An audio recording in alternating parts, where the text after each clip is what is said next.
What's the haps? I'm John, aka Meroka, and welcome to Spiel. We are in Emerald Lion, which is a poison stratum this week. There weren't a whole lot of particularly great looking strata available as options. It was like the old green levels I'm very weary of at this stage. I have rather run them to death. A couple of jelly levels, which again haven't done much jelly levels lately, and then this, which is a mixed bag of poisonous stuffs. And did I know I might have done poison last week as well? I'm not sure if I did. I might have done, which means it's just not great options for things to do. It's not providing much variety game. So much for your randomization 3 rings. Fix your randomization of the strata. Or let us craft them again, for God's sake. I know it wasn't a particularly interesting mechanic that many people participated in, but hey, at least you could do something with it? I don't know. We need a different mechanic. We need some control over the clockworks again. And I don't really... Well, okay, Asheron's pretty good, I suppose, but I shouldn't be killing them with that. I have voltage for these guys. So yes, poison zombies are the flavour of the floor, and then there'll be poisonous other things to come. So let us do, as we tend to do, some Spiral Knights news. Yeah! We have new things afoot. Let's do it's not particularly exciting new things, it's another promo. But let us go to your purchase tab. We have Gremlin things, Operation Thwack, which basically is Gremlin themed stuff. We recently had, not so long since, the jelly themed things, so now we get some gremlin themed boxes, and you can get costumes that look like those in the picture there, that mean you can dress up like a gremlin. And I think there's a few other reskins and things. It won't be in Battle Pack, no. At any rate, there you go, they're your usual price points, $5 for one, and discounts if you buy multiple. And there is indeed actually a Battle Sprite reskin in there. The Dracon is the new reskin this time, so sorry Masquerade lovers, you will not get your reskin just yet. However, I think at this rate you can be pretty much assured that one is coming in the near future. It seems fairly inevitable. So this one will make your Dracon look like a gun puppy, and one of the ultimate upgrades, I'm not sure which one, I'm not well versed on Dracons if I'm honest. One of the ultimates makes it look a little bit like one of the Romulus twins, but a very tiny version of it, which is actually pretty cool. But they cannot be crafted like they could with the Seraphynx ones. The Seraphynx ones, obviously, it was a bit grindy, but you could craft it. Whereas in this particular instance, it is merely a 1% drop chance out of the lock boxes. I can't actually remember what you did for the Seraphynx. I seem to recall it being fairly grindy. It was, wasn't it? I think it was, yeah. It would surprise me if it was not. The rare things tend to involve you putting in some considerable work. Certainly. So, yeah, this time it's who can spend the most money will get you a Dracon, and even then not guaranteed. It's gambling. Is what it is. You have 1% chance if you spend for every $5 you spend of getting a Dracon. And I've heard, I've seen comments on, I can't remember if it was on the Facebook thread for it or the forums or what have you, but some people did say, oh yeah, I spent like 30, 40 bucks on these boxes and I've got nothing to show for it. So yeah, that's gambling. It's a 1% drop chance.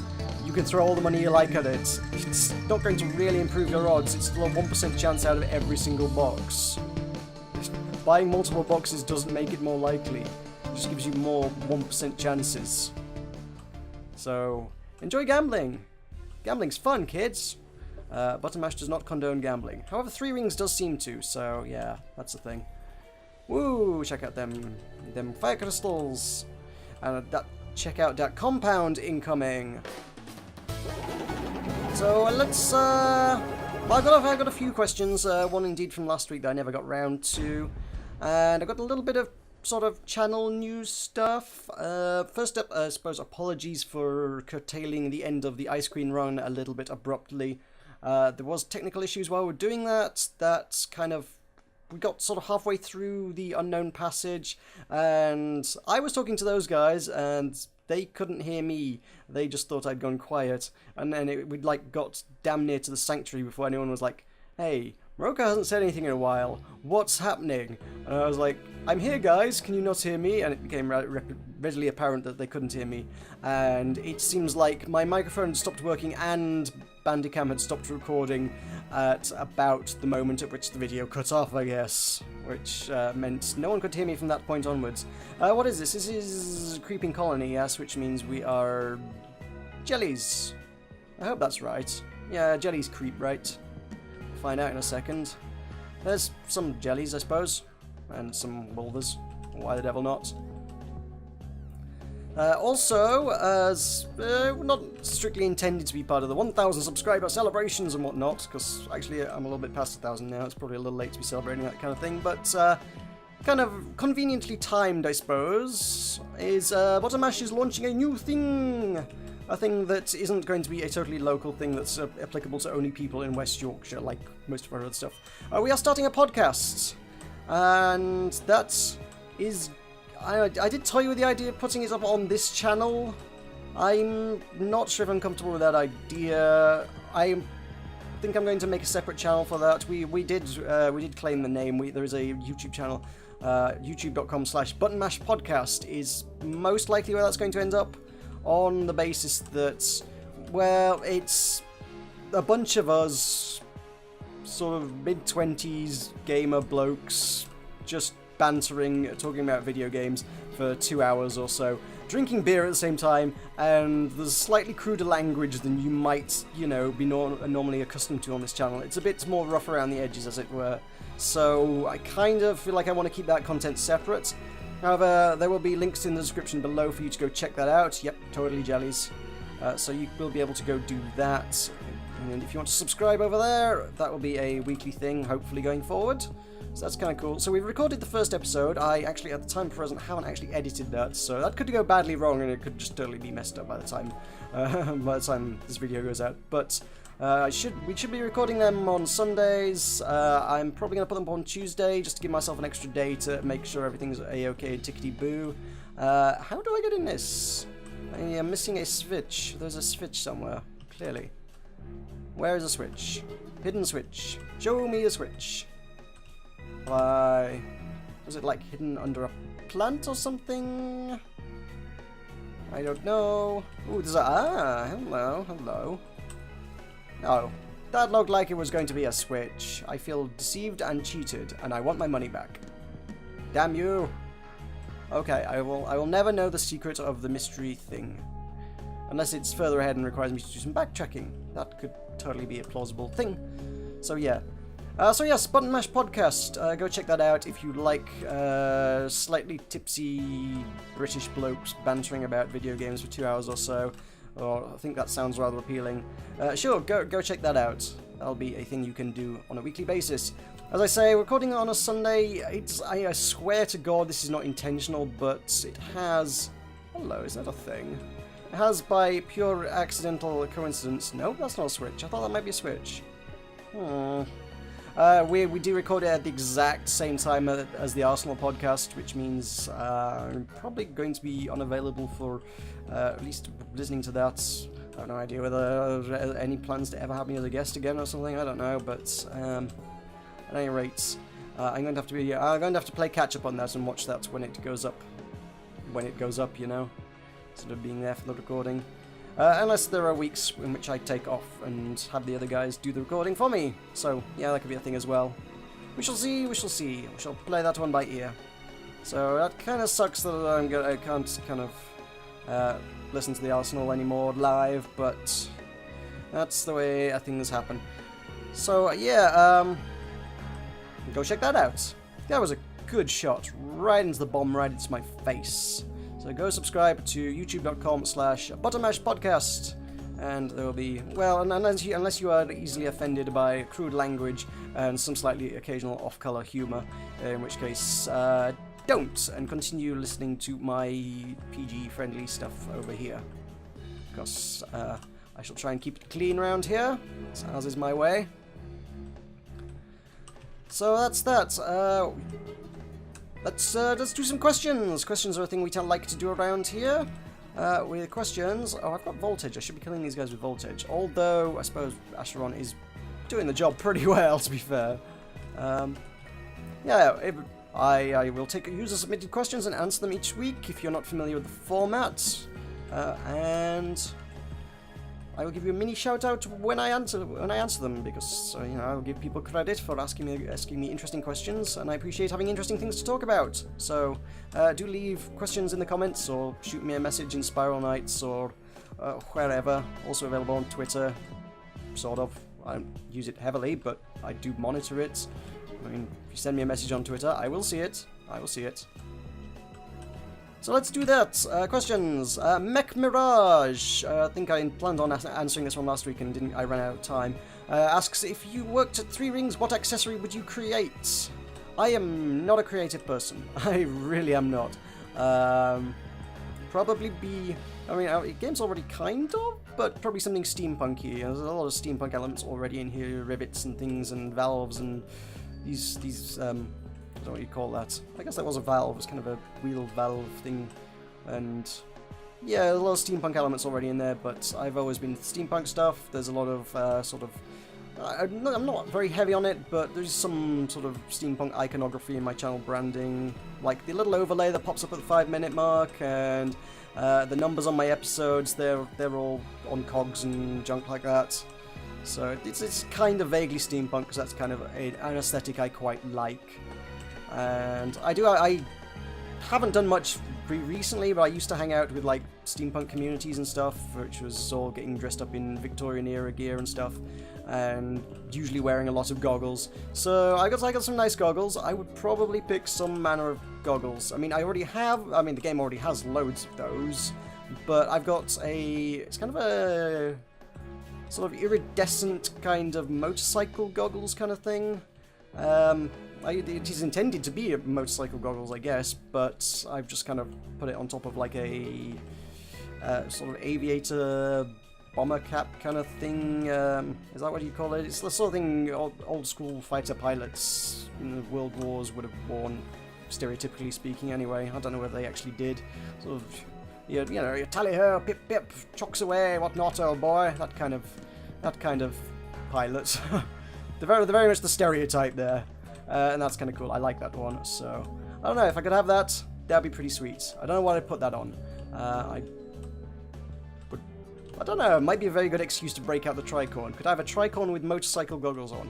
That would be an interesting one to test out, certainly. I'd be intrigued to see how that might look. So that could be a thing. Yep. That's the limit of my creativity. It is literally an accessory that I already wear in real life. And it's very, very similar to many that already exist. Oh good, it's the fun room! Hate the fun room. Hate the fun room. Let's see if we can't do something with it. I have not used my emergency revive yet, so let's see if we can't do something about the fun room. If I'd used my emergency revive, this would be a let's do this as quick as we can job. But I'll hang fire for a moment and try and kill some stuff. That was a little bit of rubber banding there, made me walk in the direction I did not want to walk, which suggests somebody else is probably watching Netflix or something. Curse them. Curse the other people in my household whom I have to share utilities with. I should have access to all the utilities, clearly. I need them more than them. My games are important. Okay, Altis Spinax 5225, who has asked a question before, I recognise that name, and who chided me for getting the name wrong. Offered up a question, as well as a bunch of other stuffs, which was like, what types of monsters are in each different type of level? For example, this is a really long one, I shouldn't be doing it while I've got jellies trying to eat my face. For example, deconstruction zones, compounds, etc. I know some of the obvious ones, like deconstruction zone has gremlins. Oh, jellies everywhere. Ah! Oh god, I'm trapped. Let's run away. Let's make a tactical retreat. It's not running away, it's retreating. It's attacking in the other direction. And that's the game, folks. Okay. Let's hit the switch and get out. There's more switches. What have I missed? Oh lord. Eep. What have I missed? Guys, what have I missed? That one. That's what I've missed. Okay, spikes. Go away, spikes. Don't want you. I want to finish reading this question. Right. I know some of the obvious ones, like the deconstruction zone has tons of gremlins and a few others, but that's about it. I've been making several sets designed for different types of enemies and levels, so it'd be amazing to know what to expect. Speaking of making several sets, I have 15 items to get to 5-star. That's quite a lot. One of them is already 5-star, 3 are around level 5, blah blah blah, lots of stuff about your levels. What's the best plan of attack to get them all to 5-star? I've been going through Beyond the Axes of Evil for crystals. I have no way of getting alchemy orbs, I can't do King of Ashes, sorry. Well, if you want orbs, King of Ashes. Do King of Ashes. If you find a better way of getting King of orbs before King of Ashes, let me know, because I've got an alt that would really like some of those as well. Seriously, it's ridiculously difficult to get orbs before King of Ashes. It's not a great system, to be honest. Beyond that, I suppose save up money, change your money for energy, use energy to buy orbs is not an awful shot. I mean, that is literally how it used to work, and I'll say that a million times. Before they put orbs in the game, that is literally how you leveled up your gear. It cost exactly the same amount. Actually, it cost a smidgen less because we had mist energy. So, yeah, just save up all your money for as long as you can and use it to buy the things that you need. It was just expense. Just keep playing until you got enough money to buy what you want. Crystals, Beyond the Axes of Evil, I don't know how... I seem to recall that being recommended as a decent shout before, so that probably is not a bad one to go for. Orbs, like I say, it's so difficult to get orbs. I mean, I think I have on occasion seen them drop from, like, Jelly King, but they are so rare, it's not a reliable system. I think some people would say the Gauntlet, but Gauntlet is a really tough mission in and of itself. It is technically before Vanaduke, but it's still bloody tough, especially if you're going solo. There's not a lot, really, in terms of orbs. It's really, really difficult to do. It's just the unfortunate nature of the world. Sorry, I can't be much more help than that. So, honestly, your best bet is to get a good guild that doesn't mind taking people in 4-star. I mean, 4-star's not as bad to get to. A bit grindy, but reasonably doable. On the other hand, yeah, 5-star's different. So if you can get to the 4-star level, find a good guild or group of friends who are decently geared and say, look, do you guys mind bringing a low beat along to do Vanaduke a bunch of times till I can get the orbs to, you know, hold my own. And if you find some decent people, they'll usually be okay with it. I mean, certainly with my ults, I know Tainted Perfection has brought me on a few Vanaduke runs in the past, and I've gotten a few nice bits of equipment from there. It almost feels a little bit like cheaty because like they're carrying you, but once you're at the 4-star level, you're kind of expected to be able to, at the very least, hold your own in Tier 3, and Vanaduke is Tier 3, so it's not awful. It's not an unreasonable way to do things, I don't think. It's about as good as you're going to get. It's far from ideal. Better systems must be put in place. 3 rings fix your game. As far as levels, you asked about the different types of levels in the game. There are lots of those. Oh, good lord. What have we got? There are, obviously, Candlestick Keep is undead, so... I think, are there some fiends in there? It's definitely mostly cats, to be honest. You got the Scarlet Fortress, which is cats and jellies. You've got the green levels kind of fall into 2 camps. You've got I forgot. I'm say I reference them so often. I'm not convinced I know the names. Are there any on here that I can see? Oh, yes, we've got a Perimeter Promenade and something Axis. Axis? No, it's not Axis of Evil. It's a mission, isn't it? I forget. There was something Dark Serpent, right? Something Dark Serpent. So Perimeter Promenade and Jade Tangle, that's what I'm thinking of. Those 2 are mostly constructs. The other ones, like the Low Gardens and whatnot, I think are mostly beasts. And then there's also the Jelly Farm, which, well, no prizes for guessing what's in the Jelly Farm. That one's a pretty obvious one. What else is there? There is... I think those are the notable ones. I can't think of any offhand that I've missed. You know, the notable themed ones. Oh, there's like the Fiend City ones, Dark City and Sinful Steps and whatnot, Plasmonium. There's a bunch like that. They're mostly Devilites, to be honest. They kind, you can kind of see them coming. I mean, the colours on the gate map. Let's bring that up again. The colours correspond to what you should expect anyway. The colours of the icon on top tells you what type of creature's going to be in it. If it's pink, it's jellies. If it's yellow, like that, it's beasts. If it's brown, you've got constructs. If it's grey, this greyish blue, you kind of got undead in there. These purple, there's your sinful steps and plasmonium. That's fiends. Although so is the dark blue, actually. That's kind of because that's a themed one, I guess. The dark blue is your standard fiends that you'll get elsewhere. I'm sure there's something I missed. What other type of enemy I missed? Oh yes, orange is gremlins. And then if there's a colour in the background, the grey like that just means there's no particular status theme.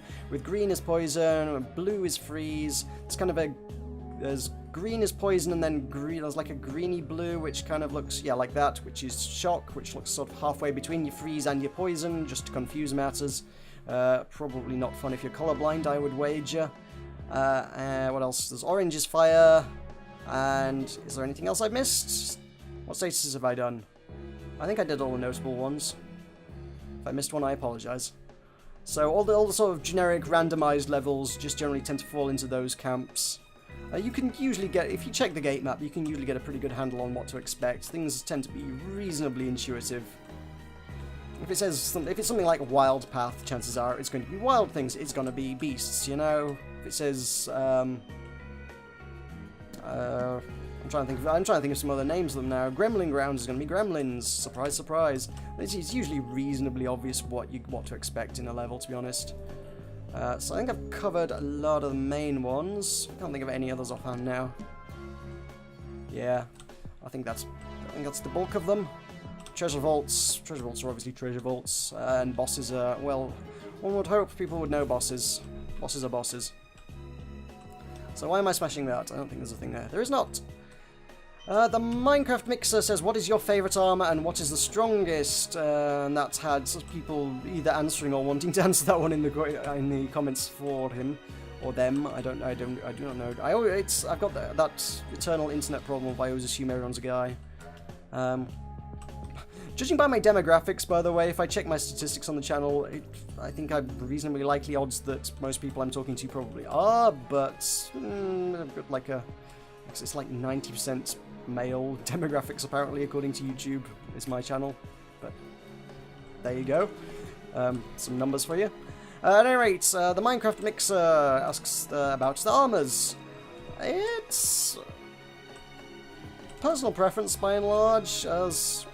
oh, I forgot to hit the switch, didn't I? A lot of people would go with Chaos Gear just for the extra. It's got charge time. Is it charge time reduction? It is, yes. Charge time reduction and attack bonus, which makes it quite powerful, but it does come with a bunch of status weaknesses. Oh, I'm going to get stabbed. I'm going to get stabbed. So, I don't actually have that one, but a lot of people do have that one. It's quite a good one if you want to go, like, pure attack, basically. Oh, got another compound. We like compounds. So, I'm probably not the right person to ask about this, to be honest. I've got my sets that I tend to stick with, but also they don't tend to overlap with a lot of other people. I quite like the Heavenly Iron stuff, but that does have shock weakness on it, and that's caught me out on a bunch of occasions. That's got just actually damage bonus to fiends and shadow resistance, I think, are the main perks of that job. Your Divine set's not a bad shout. I've got the Divine Mantle. There's also the Cowl that goes with it. Is it Divine Cowl or is it Divine Veil? It's either the Veil or a Cowl, I'm not sure which. Ooh, my thing is heated. I should go and do a thing. Let's do a thing. Woo! Doing the thing. So there we go, level 7. So hang on, let me go get my stuffs and I can show you what I'm talking about. Divine Mantle, there we go. Has elemental and shadow resistances as well as fire, shock, and curse.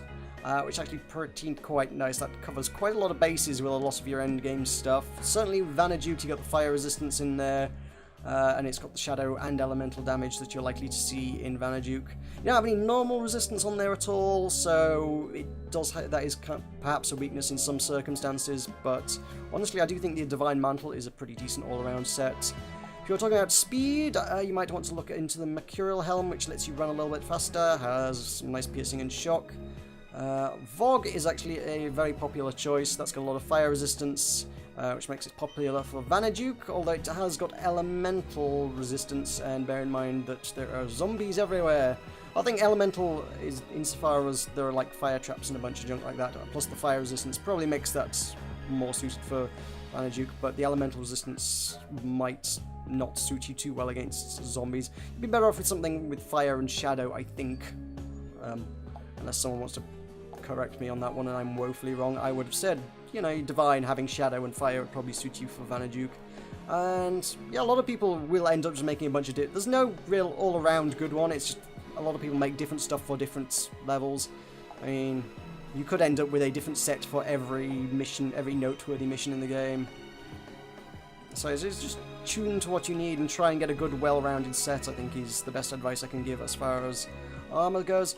As far as my favourite goes, well, cosmetically speaking, I have always quite liked the Skolva, which is why I will perpetually wear the Skolva coat. It's not the most practical of things in the world. Freeze resist. It's got attack bonus on it, which is kind of cool. And obviously I like hitting things with swords. It is sword attack specifically, so the extra damage bonus there. And yeah, that's a pretty solid one. I would like the full Mercurial set just for the speed buff, because, well, speed's awesome. Oh no, I freed the Shankle. Never free the Shankles. That's bad news. Let's try and not free any more Shankles. Oh, I freed another Shankle. God damn it! Stupid Shankles. Stupid explosives around the Shankles. Who puts an explosive next to a Shankle? Anyway, yeah, I'm...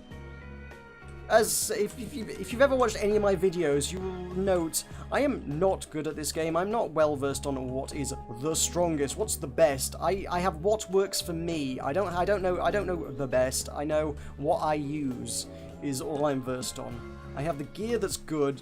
I don't know the gear that's good. I just know the gear that I use, and I usually made the gear I used because I thought it sounded cool at the time. Is about my justification. There's not a lot of thought goes into it on my score, to be honest. Alexandre Delaporte asks, do you have a zombie plan? Oh dear, do I have a zombie plan? I used to make lots of zombie plans. When I was at university, that was one of those weird topics that university students talk about a lot, especially geeky guys like us. It was like, yes, how could we escape from this if the zombie apocalypse came? What would we use to fight them off? And I haven't made any of those kind of plans in a long time. I'll be honest. I have not particularly prepared myself for the inevitable zombie apocalypse. I have moved house a couple of times since I last made a plan. I'm not adequately prepared for the current venue in which I dwell to know how to get out in the event that the zombies come. The fact is, our country as a whole, Britain, is woefully underprepared for a zombie apocalypse on the basis that, you know, we don't have guns.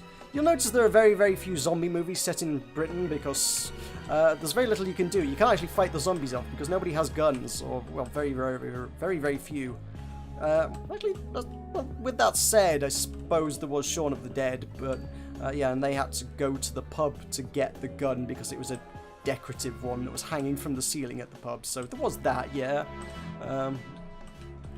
Let's use the Voltage against these guys because Ashron is a very silly choice.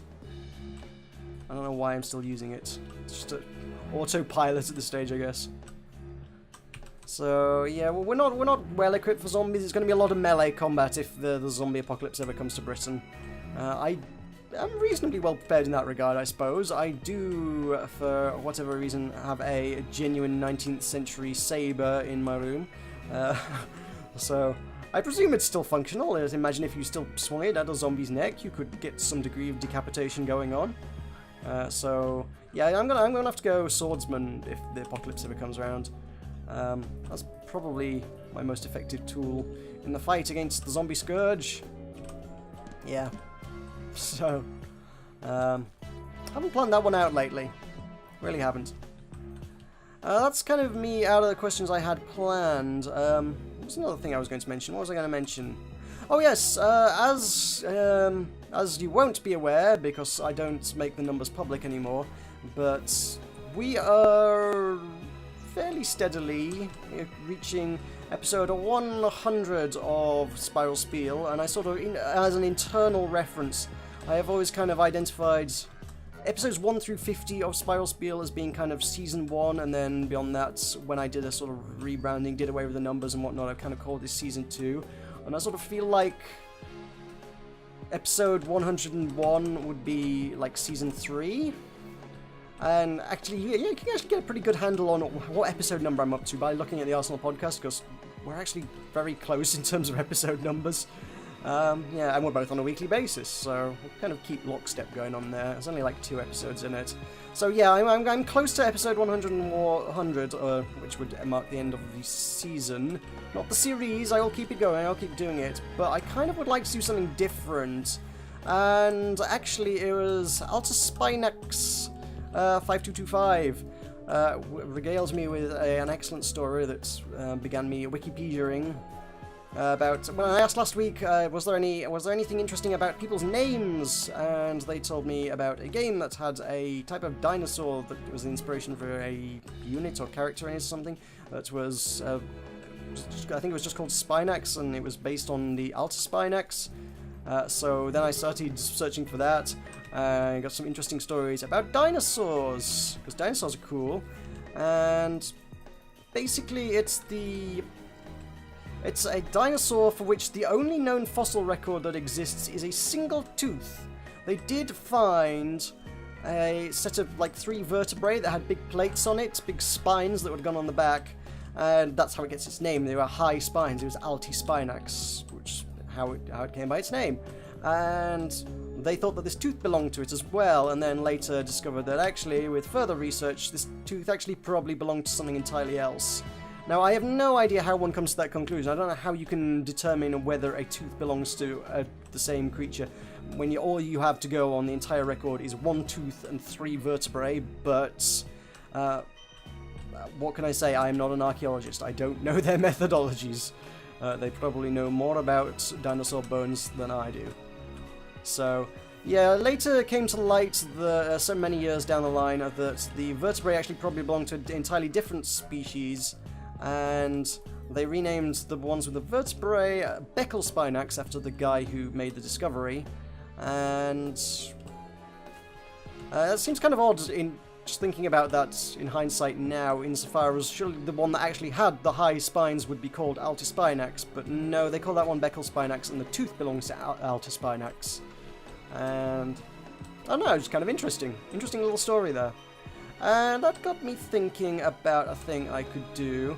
Is quite often people will refer to things, and I'll just start Wikipediaing it and just start learning and acknowledging myself. That's not a word. It is now. I'm going to add it to Wikipedia. Acknowledging. Yeah. So that seems like a thing I could potentially use in my favor, I feel. Which is to say, if we keep going down the route of people giving me topics, how about more so topics that I can research as opposed to topics specifically just questions? I mean, it means there will probably be less talk about Spiral Knights and more talk about weird and wonderful sciencey things or interesting things in the world, which would suit me okay. I like weird and wonderful and interesting sciencey things. And something I kind of toyed with doing even from the earlier stages, and indeed when I did Clockworks for Charity last year, kind of branched into, is this channel has always been inspired by Kurt J. Mack's Farlands or Bust series. He does Minecraft with the Minecraft server, and he is doing a big charity fundraiser to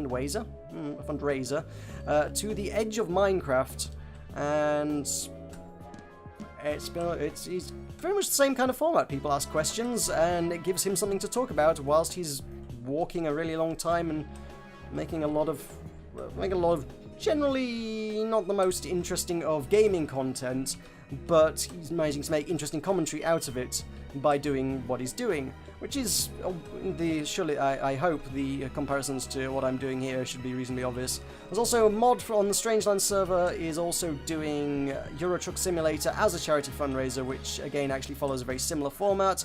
Much of the topics of discussion is basically user submitted, and it's again similar format, and he's doing it as a charity fundraiser, and I would like to continue. I would like to go and do that myself, basically. I would like to use my powers for good, as it were. Become a force for betterment in the world. And also, there's another charity which I keep being told I should donate to just because I use Wikipedia so much, which is Wikimedia, which is the charity which runs Wikipedia. And I would agree with them on that. I reference Wikipedia so freaking often. It's such a useful tool in my day-to-day life that it would be remiss of me not to try and do something for them. So I would kind of like to do like a Wikimedia charity fundraiser drive ongoing thing and use the power of Wikipedia to come up with interesting stuff to talk about each week. And you guys could say, hey, what do you think about XYZ? And I can look up XYZ and go, okay, and that would be something to talk about. I mean, for example, like your Alti-Spinax and Beckel-Spinax, which was quite interesting actually to read about. I liked that. That kind of thing is my bag. And there was also a topic which Sky Scythe sent to me a couple of weeks back, and he linked me to a YouTube video discussing it. It seemed like an incredibly biased discussion, but it's definitely an interesting topic which deserves further analysis and sort of research. So I would be up for further analysis and research, certainly. I could analyze and research. And indeed I have. I started reading Wikipedia on that kind of topic. I will not spoil by saying what it is, because I may use it at some point. But nonetheless, yeah, it was kind of interesting, and I would like to have a ramble about it one day, perhaps. So that's my thoughts on a hypothetical Season 3 of Spiel. It is still a couple months out at this stage, to be fair, but leave me your thoughts on if you think that would be an interesting way to take the channel. And good lord, this video has run long today. My word, I hadn't realised it was taking quite so long. That's all these compounds for you. Compounds are long and tedious because there's just swarming hundreds and hundreds of enemies everywhere. It takes up your time, don't you know? But that will just about do it for today.